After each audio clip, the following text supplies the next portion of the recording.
Hello friends, welcome to our channel.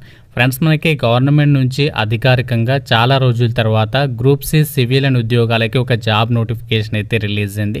10th class అలాగే intermediate complete చేసినటువంటి candidates apply చేసుకోవచ్చు. Clerk అలాగే attender ఉద్యోగాలు భర్తీ చేస్తున్నారు. చాలా తక్కువ కాంపిటీషన్ అనేది ఉంటుంది. హాల్ టికెట్ వస్తే మీకు జాబ్ అనేది వచ్చేసినట్లే. మంచి సాలరీ ప్యాకేజ్ కూడా ఆఫర్ చేస్తున్నారు. ఎలాంటి అప్లికేషన్ ఫీ లేదు, ఎటువంటి ఎక్స్పీరియన్స్ కూడా ఏమీ ఉండాల్సినటువంటి అవసరం లేదు. కంప్లీట్ డీటెయిల్స్తో పాటు ఎలా అప్లై చేసుకోవాలో చెప్తాను. అన్నీ కూడా పర్మనెంట్ జాబ్స్ కాబట్టి ఎవరు కూడా మిస్ చేసుకోకండి. కంప్లీట్ వీడియో చూసిన తర్వాత అప్పుడు మీకు ఏమైనా డౌట్స్ ఉంటే కామెంట్ రూపంలో తెలపండి. మీ నుండి కోరుకున్నది ఒకే ఒక చిన్న లైక్ మాత్రం కాబట్టి వెంటనే ప్రతి ఒక్క క్యాండిడేట్ కూడా వీడియోని లైక్ చేసి మీ ఫ్రెండ్స్కి ఈ వీడియోని అయితే షేర్ చేయండి. ఛానల్ని సబ్స్క్రైబ్ చేసుకోండి. గాయస్, ఇక్కడ జాబ్ నోటిఫికేషన్ డీటెయిల్ చూసినట్లయితే గవర్నమెంట్ నుంచి చాలా రోజుల తర్వాత గ్రూప్ సి సివిలియన్ ఉద్యోగాన్ని రిక్రూట్మెంట్ చేయడానికి ఈ యొక్క నోటిఫికేషన్ అయితే వచ్చింది. ఈ రిక్రూట్మెంట్ నోటిఫికేషన్ ద్వారా మనకి వివిధ రకాల పర్మనెంట్ జాబ్స్ అయితే రిక్రూట్మెంట్ చేస్తున్నారు. ఇందులో మనకి క్లర్క్ అలాగే అటెండర్స్ ఇలా మనకి వేరియస్ పోస్టులు అయితే ఉన్నాయి. ముందుగా మనకి ఇక్కడ లోయర్ డివిజన్ క్లర్క్కి సంబంధించి డీటెయిల్ చూసినట్లయితే ఈ యొక్క ఉద్యోగాలకి లెవెల్ 2 ప్రకారం 19,900 నుంచి 63,000 వరకు మీకు బేసిక్ పే ఉంటుంది. దాంతోపాటు గవర్నమెంట్కి సంబంధించి అడ్మిసిబుల్ అలవెన్సెస్ ఉంటాయి. అవే మనకి దాదాపుగా అప్ టు 20,000 వరకు వస్తుంది. అన్ని అలవెన్సెస్ కలుపుకుంటే ఎల్డీసీ క్లర్క్ ఉద్యోగాలకి 45,000కి పైగానే మీకు స్టార్టింగ్ సాలరీ వస్తుంది. ఈ పోస్టులకి ఎవరు ఎలిజిబుల్ అంటే మీరు ఏ విభాగంలో 12th క్లాస్ పాస్ అయినా అప్లై చేసుకోవచ్చు. అంటే ఇక్కడ 12th అంటే డిప్లొమా వాళ్ళు కూడా అప్లై చేసుకోవచ్చు, ఇంటర్ వాళ్ళు కూడా అప్లై చేసుకోవచ్చు. దాంతోపాటు మీకు ఇది క్లర్క్ జాబ్ కాబట్టి తప్పనిసరిగా ఏ క్లర్క్ నోటిఫికేషన్ వచ్చినా మనకు అందులో ఇంగ్లీష్ టైపింగ్కి సంబంధించి మీకు స్కిల్స్ అనేవి డెఫినెట్గా ఉండాలి. ఇంగ్లీష్ కానీ హిందీ కానీ టైపింగ్కి సంబంధించి స్కిల్స్ ఉండాలి. ఎటువంటి టైపింగ్ సర్టిఫికేట్ అక్కర్లేదు, టైపింగ్ స్కిల్స్ ఉండాలి. ఒకవేళ ప్రజెంట్ మాకు లేదు అనుకుంటే మీరు నేర్చుకోవచ్చు, ప్రాబ్లం లేదు. ఇంగ్లీష్ టైపింగ్ అయితే 35 వర్డ్స్ పర్ మినిట్, లేదు అంటే హిందీ టైపింగ్ అయితే 30 వర్డ్స్ పర్ మినిట్ టైపింగ్కి సంబంధించి స్కిల్స్ ఉండాలి. ఇక్కడ మనకి డిజైరబుల్ అని చెప్పేసి మెన్షన్ చేస్తారు. ఇది మనకి మ్యాండేటరీ అయితే కాదు, అవసరం కూడా లేదు. జస్ట్ మీకు 12th పాస్ అయి ఉండి ఈ స్కిల్స్ ఉంటే ఈ యొక్క ఎల్డీసీ క్లర్క్ జాబ్స్కి అప్లై చేసుకోవచ్చు. అలాగే మనకి ఇదే నోటిఫికేషన్లో కుక్కుకి సంబంధించినటువంటి జాబ్స్ కూడా ఉన్నాయి. సేమ్ ఈ యొక్క పోస్టులకి లెవెల్ 2 ప్రకారం సాలరీ వస్తుంది. ఈ యొక్క కుక్ పోస్ట్కి ఎవరు అప్లై చేసుకోవచ్చు అంటే 10th క్లాస్ పాస్ ఉండి ఇండియన్ కుకింగ్కి సంబంధించి మీకు అంటే ఏదైతే వంట చేయడం ఉంటుందో వంట చేయడానికి సంబంధించి మీకు ఆ పని వస్తే ఈ కుక్ ఉద్యోగాలకి మీరు అప్లై చేసుకోవచ్చు. అలాగే ఎంటీఎస్ అంటే అటెండర్కి సంబంధించినటువంటి జాబ్స్ని కూడా ఈ నోటిఫికేషన్ ద్వారా భర్తీ చేస్తున్నారు. ఇక్కడ మనకి ఎంటీఎస్ గార్డెనర్ అలాగే ఎంటీఎస్ సఫాయి వాలా వాచ్మెన్ అని చెప్పేసి వేరియస్ కేటగిరీస్కి సంబంధించి ఎంటీఎస్ జాబ్స్ని రిక్రూట్మెంట్ చేస్తున్నారు. ఈ ఎంటీఎస్ ఉద్యోగాలకి లెవెల్ 1 ప్రకారం 18,000 నుంచి 56,000 వరకు బేసిక్ పే ఉంటుంది. అన్ని అలవెన్సెస్ కలుపుకుంటే దాదాపుగా మీరు 25,000కి పైగానే సాలరీ అనేది పొందొచ్చు. కేవలం మీరు 10th క్లాస్ అనేది పాస్ అయితే సరిపోతుంది. ఎటువంటి ఎక్స్పీరియన్స్ ఏమీ అవసరం లేదు, ఎటువంటి ఎక్స్ట్రా సర్టిఫికేట్లు కూడా అక్కర్లేదు. జస్ట్ మీకు క్వాలిఫికేషన్స్ ఉంటే సరిపోతుంది.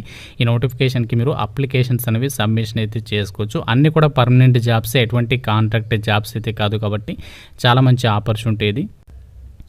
వేకెన్సీస్ డీటెయిల్ చూసినట్లయితే రిక్రూట్మెంట్ నోటిఫికేషన్ ద్వారా భర్తీ చేసినటువంటి లోయర్ డివిజన్ క్లర్క్ అలాగే కుక్ మల్టీ టాస్కింగ్ స్టాఫ్కి సంబంధించి వేకెన్సీస్ అనేవి ఇక్కడ మనకి జనరల్ కేటగిరీలలో వేకెన్సీస్ అనేవి కేటాయించారు. కాబట్టి మీరు ఏ క్యాస్ట్కి చెందిన వారైనా అప్లై అయితే చేసుకోవచ్చు. ఇక్కడ మనకి టోటల్ నెంబర్ ఆఫ్ వేకెన్సీస్ అనేవి ఇచ్చారు.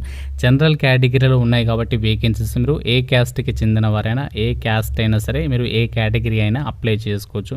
అయితే ఈ జాబ్ నోటిఫికేషన్ మనకి ఎక్కడి నుంచి వచ్చిందంటే మనకి రీసెంట్లీగానే ఎంప్లాయ్మెంట్ న్యూస్ పేపర్లో ఈ నోటిఫికేషన్ అనేది పబ్లిష్ చేశారు. అంటే మనకి లాస్ట్ వీక్ కాకుండా అంతకుముందు లాస్ట్ వీక్ ఆ యొక్క డేట్ అనేది గుర్తుపెట్టుకొని మీరు అప్లికేషన్ ఫామ్లో ఫిల్ చేయాల్సి ఉంటుంది. ఆ వీక్కి సంబంధించినటువంటి ఎడిషన్లో ఈ యొక్క ఏఐపిటి అండ్ ఏపీటీసీ డిపో ఏదైతే ఉందో ఈ యొక్క సెంట్రల్ గవర్నమెంట్కి సంబంధించి ఒక కమాండెంట్ ఆఫీస్ ఏదైతే ఉందో ఈ సంస్థ నుంచి గ్రూప్ సి సివిలియన్ ఉద్యోగాలను భర్తీ చేయడానికి అధికారికంగా ఈ నోటిఫికేషన్ అనేది రిలీజ్ చేశారు. అప్లై చేయడానికి లాస్ట్ డేట్ వచ్చేసి మనకి ఇంకా టైం అయితే ఉంది. జూలై 26th వరకు కూడా మీరు రిక్రూట్మెంట్కి అయితే అప్లై అయితే చేసుకోవచ్చు. ఈ డేట్లోపు మనము అప్లికేషన్స్ అనేవి సబ్మిషన్ చేసుకోవాల్సి అయితే ఉంటుంది. అయితే ఈ యొక్క ఉద్యోగాలకి మనము ఎలా అప్లికేషన్ పెట్టుకోవాలంటే ఆఫ్లైన్లో అప్లై చేయాలి. ఆఫ్లైన్ అంటే మనకు అప్లికేషన్ ఫామ్ అనేది ఇక్కడ ఏదైతే కనిపిస్తుందో ఇది ప్రింట్అవుట్ అనేది తీసుకొని మీరు అప్లికేషన్ ఫామ్ ఫిల్ చేసేసి పోస్ట్ ద్వారా పంపాల్సి ఉంటుంది. దాన్ని మనము ఆఫ్లైన్ అంటాం.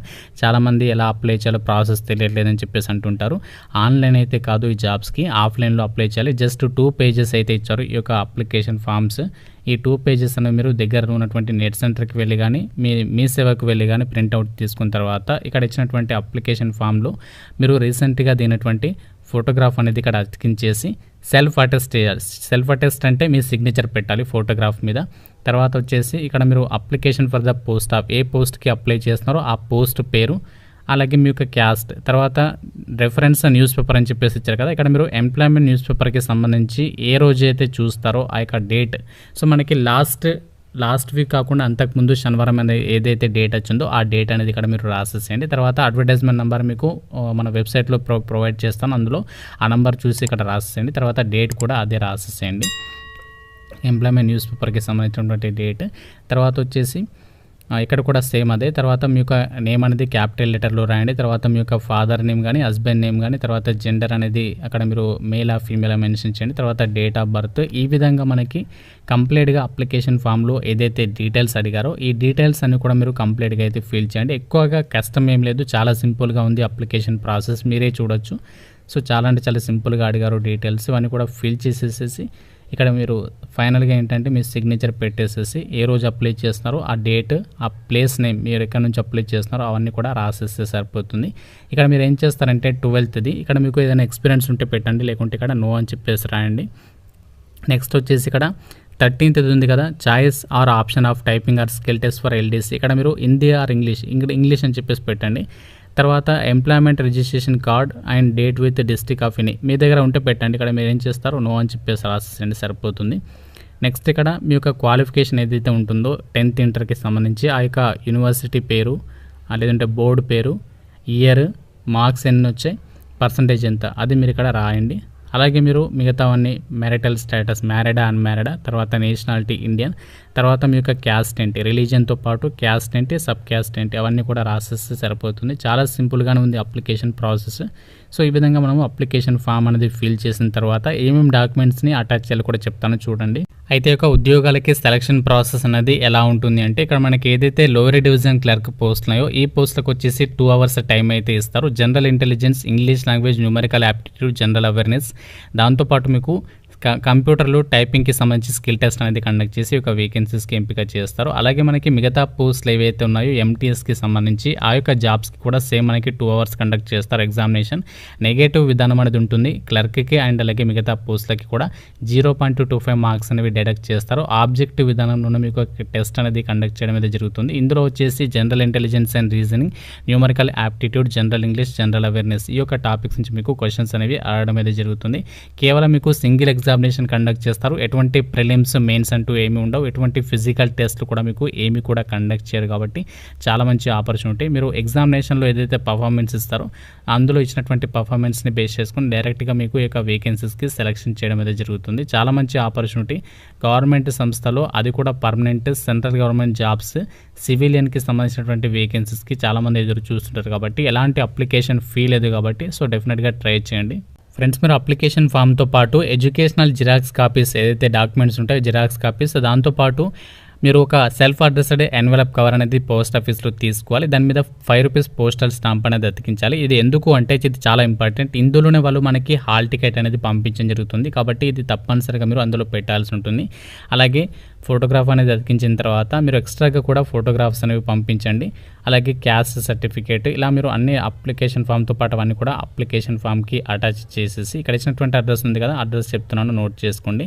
The commandant AIPT and APTSC depot, Pune, pin number వచ్చేసి 411022. ఈ యొక్క అడ్రస్కి మీరు ఆర్డినరీ పోస్ట్ ద్వారా మాత్రమే అప్లికేషన్స్ అనేవి పంపాలి. స్పీడ్ పోస్ట్, రిజిస్టర్ పోస్ట్ అయితే చేయొద్దు. వాళ్ళు క్లియర్గా చెప్పారు ఆర్డినరీ పోస్ట్ అని చెప్పేసి. కాబట్టి ఆర్డినరీ పోస్ట్ అయితే చేసేసేయండి. ఎన్వెలప్ కవర్ మీద మీరు తప్పనిసరిగా application for the post of, మీరు ఏ పోస్ట్కి అప్లై చేస్తున్నారో ఆ పోస్ట్ నేమ్, అలాగే మీరు ఏ కేటగిరీకి సంబంధించిన వాళ్ళు ఆ యొక్క కేటగిరీ మెన్షన్ చేసి మీరు అప్లికేషన్ అనేది పంపిస్తే సరిపోతుంది. అన్నీ కూడా పర్మనెంట్ జాబ్స్ కాబట్టి మీకు కనుక ఇంట్రెస్ట్ ఉన్నట్లయితే డెఫినెట్గా అప్లికేషన్స్ అనేవి సబ్మిషన్ చేసుకొని మీకు జాబ్ పోస్టింగ్ వచ్చేసి ఏదైతే ఈ యొక్క కేంద్ర ప్రభుత్వ సంస్థ ఉందో పూణేలో ఉంటుంది, అక్కడ మీకు పోస్టింగ్ ఉంటుంది. ఫర్దర్గా మనకి ఆల్ ఇండియా ట్రాన్స్ఫర్ అనేది ఉంటుంది. కాబట్టి ఇంట్రెస్ట్ ఉన్న వాళ్ళు అప్లై చేసుకోండి. అందరికీ కూడా ఈక్వల్ ఛాన్సెస్ అనేవి కల్పిస్తున్నారు ఆల్ ఇండియన్ నేషనల్స్కి. కాబట్టి డెఫినెట్గా ట్రై చేయొచ్చు, తప్పలేదు. ఎలాంటి అప్లికేషన్ ఫీ లేదు, ఎటువంటి ఎక్స్పీరియన్స్ కూడా అవసరం లేదు. ఇంట్రెస్ట్ ఉన్న వాళ్ళు నేను నోటిఫికేషన్ లింక్, అలాగే అప్లికేషన్ ఫామ్, అఫీషియల్ వెబ్సైట్స్కి సంబంధించి అన్ని లింక్స్ కూడా డిస్క్రిప్షన్లో, కామెంట్ సెక్షన్లో ప్రొవైడ్ చేస్తాను. ఇంకా మీకు ఏమైనా డౌట్స్ ఉంటే నాకు కామెంట్ రూపంలో అడగండి. ప్రతి ఒక్కరు లైక్ చేసి వీడియోని మీ ఫ్రెండ్స్కి షేర్ చేయండి. ఛానల్ని సబ్స్క్రైబ్ చేసుకోండి. Thank you friends, have a nice day.